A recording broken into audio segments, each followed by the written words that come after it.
Petra, India's premium still doors. காலத்தை தாண்டிய அழகும் உறுதியும்.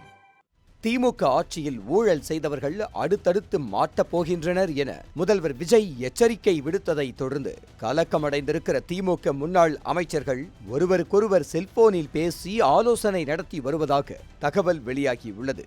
கரூரில் நேற்று முன்தினம் நடந்த தமிழக வெற்றி கழக கூட்டத்தில் பேசிய முதல்வர் விஜய், திமுக ஆட்சியில் ஊழல் செய்தவர்கள் அடுத்தடுத்து மாட்டப் போகின்றனர், வரும் நாட்களில் தாவேக் அரசின் விஸ்வரூபத்தை பார்ப்பீர்கள் என்று ஆவேசம் காட்டினார்.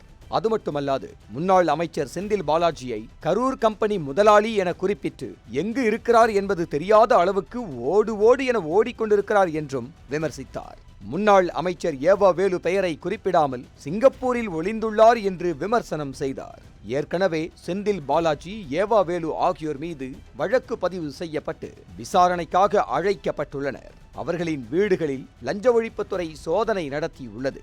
முதல்வர் விஜயை தரக்குறைவாக விமர்சித்த வழக்கில் முன்னாள் அமைச்சர் அனிதா ராதாகிருஷ்ணன் கைது செய்யப்பட்டு பின்னர் ஜாமீனில் விடுவிக்கப்பட்டார்.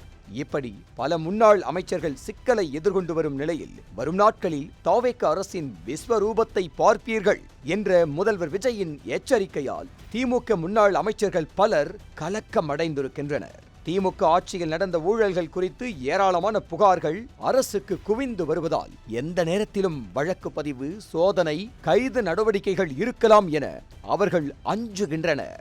இந்த நிலையில் திமுக முன்னாள் அமைச்சர்கள் ஒருவருக்கொருவர் மொபைல் போனில் தொடர்பு கொண்டு லஞ்ச ஒழிப்புத்துறை சோதனை செய்தால், கைது செய்தால் என்ன செய்வது, முன்கூட்டியே தப்பிக்க என்ன செய்வது என்பது குறித்து கவலையுடன் ஆலோசித்து வருவதாக கூறப்படுகிறது. தாவேக ஆட்சியில் அடுத்தடுத்து என்ன நடக்கப் போகிறது, திமுக முன்னாள் அமைச்சர்களின் நிலை என்ன என்பதை பொறுத்திருந்து பார்க்கலாம்.